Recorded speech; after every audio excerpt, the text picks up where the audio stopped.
રાજકોટ ધ્રુવ જોશીના ઘરમાંથી મળી આવ્યો ગાંજો 10 લાખની કિંમતનો હાઇબ્રિડ ગાંજો મળી આવ્યો। રિમાન્ડ પર રહેલા ધ્રુવ જોશીના ઘર ખાતે તપાસ કરતા મળી આવ્યો હાઇબ્રિડ ગાંજો। હાઇબ્રિડ ગાંજો મામલે ડીસીપી ક્રાઇમનો મોટો ખુલાસો। જગદીશ બાંગરવા ડીસીપી ક્રાઇમ દ્વારા કરવામાં આવ્યો મોટો ખુલાસ। આરોપી ઇલેક્ટ્રિક સ્પીકરમાં ગાંજો કુરિયરથી મંગાવતા હતો। કુરિયર મારફત મુંબઈથી ગાંજો રાજકોટ આવતો હતો। અગાઉ 2.60 લાખની કિંમતનો મળી આવ્યો હતો હાઇબ્રિડ ગાંજો। 2 દિવસમાં સ્પેશિયલ ઓપરેશન ગ્રુપ દ્વારા 12.60 લાખની કિંમતનો હાઇબ્રિડ ગાંજો ઝડપી પાડ્યો। ધ્રુવ જોશી વિરુદ્ધ એનડીપીએસ એક્ટ અંતર્ગત ડીસીબી પોલીસ સ્ટેશન ખાતે નોંધાયો છે ગુનો। અહેવાલ સંજય પોપટ। માનનીય સીપી સર અને માનનીય એડિશનલ સીપી સરના માર્ગદર્શન હેઠળ રાજકોટ શહેર એસઓજી દ્વારા સે નો ટુ ડ્રગ્સ અભિયાનના તહત 17 રોજ એક હાઇબ્રિડ ગાંજાનો કેસ કરવામાં આવેલ હતો।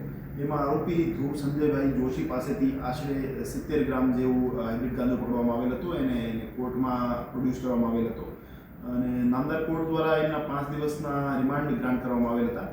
રિમાન્ડ દરમિયાન એમની વધુ પૂછપરછ કરવામાં આવી હતી અને પૂછપરછ દરમિયાન એમના જે ભાડાના મકાન હતું જગન્નાથ પ્લોટમાં, એ ભાડાના મકાનમાંથી આશરે 296 ગ્રામ જેવો હાઇબ્રિડ ગાંજો બીજો પકડવામાં આવેલ છે અને એ ગાંજાની કિંમત 10.36 લાખ જેવી છે અને એ આરોપી એ જે હાઇબ્રિડ ગાંજો છે એ બોમ્બેથી મંગાવતો હતો અને બોમ્બેમાંથી ઇલેક્ટ્રોનિક જે સ્પીકર હોય છે એ સ્પીકરને ખોલીને એના અંદર ગાંજો મૂકી અને એને પાછો પેક કરી કુરિયર મારફતે મંગાવતો હતો।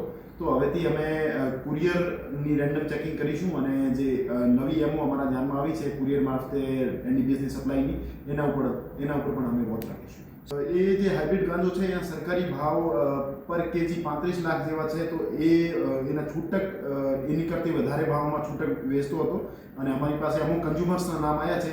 એ કન્ઝ્યુમર્સને અમે યા તો ડીએડિક્શન સેન્ટરમાં મોકલીશું અન્યથા એમના વિરુદ્ધ કાયદેસર કાર્યવાહી કરીશું અને એના જે સપ્લાયર અને જે વેચનાર છે એના વિરુદ્ધ આપણે જે એનડીપીએસની તપાસ ચાલી રહી છે એમાં નામ ખોલીને એના વિરુદ્ધ ચાર્જશીટ કરીશું।